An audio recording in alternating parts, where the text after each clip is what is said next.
सारे व्यूअर्स को मेरी राम राम। आप सबको पता ही है कि एसएससी सीजीएल 2023 के टियर 1 का एग्ज़ाम बिल्कुल सिर पे है, चंद दिन ही बचे हैं। ऐसे में आप सबकी तैयारी अच्छे से हो गई होगी और आप खूब तैयारी में भी लगे होंगे, साथ साथ मॉक टेस्ट भी लगा रहे होंगे, रिवीजन में भी लगे होंगे। तो भाई ऐसे में मैं कई बार देखता हूँ कि बच्चों की खूब अच्छे से तैयारी होती है, खूब डट के पड़े हुए होते हैं, सब कुछ आता है, उसके बावजूद ही उनका पेपर बिगड़ जाता है। तो ऐसा क्यों होता है? पेपर को अटेम्प्ट करने की भी एक कला है। जिसको ये कला आती है वो पेपर को बड़े अच्छे से अटेम्प्ट कर सकता है और मैक्सिमम एक्यूरेसी के साथ मैक्सिमम क्वेश्चन अटेम्प्ट करता है और विद इन टाइम अटेम्प्ट करता है, जिससे उसके सिलेक्शन के चांसेस बढ़ जाते हैं। तो आज की वीडियो में मैं आपको यही कला सिखाने जा रहा हूं कि पेपर को कैसे अटेम्प्ट किया जाना चाहिए ताकि हम अपनी सिलेक्शन ले सकें। ये कला सिखाने से पहले मैं आपको बताऊंगा कि हमें एग्जामिनेशन हॉल में क्या नहीं करना, अपना कंट्रोल कहाँ रखना है। देखो, हम जैसे एग्जामिनेशन हॉल में पहुंचते हैं थोड़ी घबराहट तो मन में होती है, और जब पेपर को देखते हैं तो पेपर या तो बहुत इजी लगता है, तो अगर इजी पेपर है तो हम बहुत खुश हो जाते हैं, बिलियों उछलने लगते हैं कि पेपर बहुत इजी है।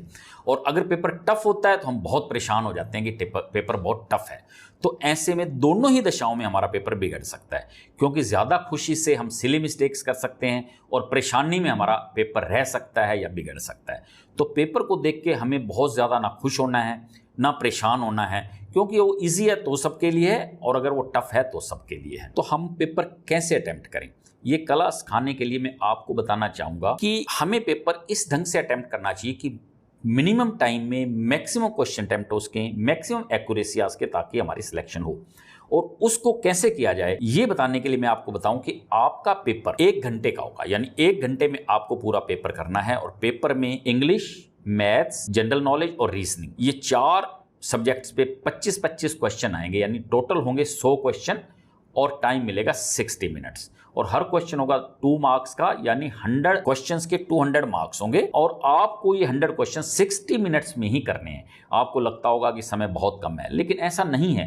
क्वेश्चन इस ढंग से दिए जाते हैं कि क्वेश्चन पेपर अटेम्प्ट हो सके और सबके लिए यही टाइम है, किसी को इसमें ज्यादा समय मिलने वाला नहीं है। अब जब हमें पेपर अटेम्प्ट करना है तो सबसे पहले हमें इसका जीके सेक्शन अटेम्प्ट करना चाहिए। देखो, ये मेरा एक्सपीरियंस है, मेरे दोनों बच्चे इसी लाइन में एक्साइज इंस्पेक्टर हैं, पहली अटेम्प्ट में लगे हैं, यही उनकी ड्रीम पोस्ट थी, यही तरीका मैंने उनको सिखाया था।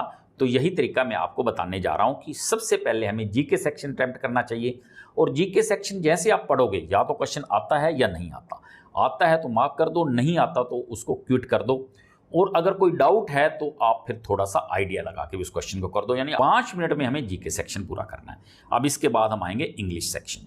इंग्लिश का भी सेम, या तो आपको इसका आंसर आता है क्वेश्चन का या नहीं आता है। तो थोड़ा सा अगर आप सोचने का समय भी लें तो मैक्सिमम 10 मिनट में आपके इंग्लिश का सेक्शन पूरा होता है, यानी 5 मिनट जीके के लिए 10 मिनट आपको इंग्लिश के मिले। इसके बाद हम आएंगे रीजनिंग। अब जब रीजनिंग अटेम्प्ट करेंगे तो देखो, हर बच्चे को रीजनिंग इजी लगती है, हर बच्चा कहता है कि रीजनिंग जो सेक्शन है वो पेपर में सबसे इजी होता है।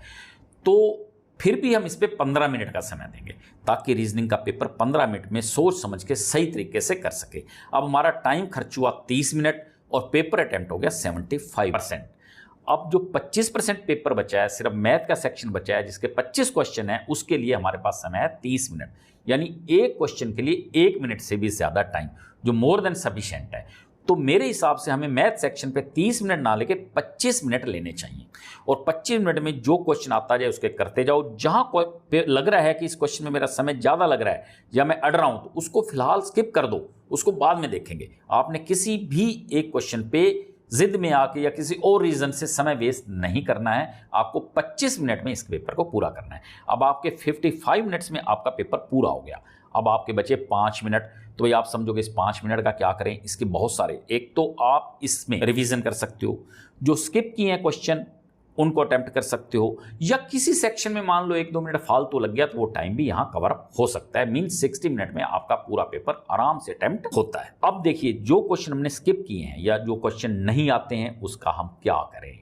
देखो, हमारी कोशिश रहनी चाहिए कि हम पेपर को जितना ज्यादा हो सके अटेम्प्ट करें और एक्यूरेसी के साथ करें। कंपटीशन का जमाना है, हमें इस कंपटीशन को पास करना है, तो इसलिए हमें थोड़ा सा गैस वक्त भी लेना है। आप अगर सोचो, दिमाग लगाओ, तो एक क्वेश्चन 2 नंबर का है, अगर वो सही होता है तो आपको 2 नंबर मिलेंगे, अगर गलत होता है तो आपका आधा नंबर कटेगा। यानी अगर 4 क्वेश्चन आपके गलत हो गए तो आपके 2 नंबर कट गए, और अगर 5वां सही हो गया तो 2 नंबर आ गए। यानी आप रिस्क ले सकते हो। 5 क्वेश्चन में अगर एक भी क्वेश्चन सही होता है तो आप बिल्कुल लेवल पे हैं, और अगर आपके 2 क्वेश्चन सही हो जाते हैं तो बल्ले बल्ले 1.5 नंबर कटेगा, 4 आएंगे, यानी आपका 2.5 नंबर का आपको फायदा है, और 2.5 नंबर आपको बहुत आगे ले जाते हैं। इसलिए थोड़ा सा गैस वर्क स्मार्टली करना है, और जहां गैस लगाना है या तो देखो कि ये आंसर नहीं हो सकता, उसको सिप कर दो, बाकियों में सोचो कि क्या कर सकते हैं, या फिर हर 5-5 कॉन्टिन्यूसली बी या सी आंसर देते जाओ। नॉर्मली मैंने देखा है कि आंसर बी या सी में ही होता है, ए और डी का आंसर कम होता है।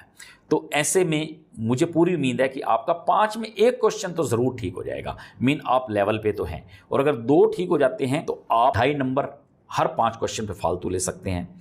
और अगर आपका भाई 5 के 5 गलत होते हैं, इतनी ही किस्मत ऐसी लिखी है तो भाई कोई क्या कर सकता है। तो अब भाई मैं लास्ट में ये कहना चाहूँगा कि एक तो आप जीके पोर्शन स्टार्ट करो, पेपर में सबसे पहले जीके अटेम्प्ट करो, उसके बाद इंग्लिश, फिर रीजनिंग और फिर मैथ्स। बहुत ध्यान से करना है। आसान पेपर को देख के बहुत खुश नहीं होना है, टफ पेपर को देख के बहुत ज़्यादा निराश नहीं होना है, और आपने शांत रहना है, शांति से पेपर देना है, क्योंकि आपको पता है ह्यूमन माइंड जो है वो पैराशूट की तरह है। It works when it is open. Parachute को भी खोलोगे तो काम करेगी, माइंड भी खुलेगा तो काम करेगा।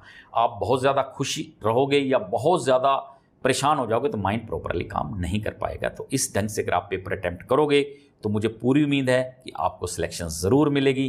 तो भाई आप अपनी पढ़ाई में लगे रहो, तैयारी में लगे रहो, रिवीजन बड़े ज़ोर शोर से करो, मॉक टेस्ट भी ज़रूर दो। I wish you for your success.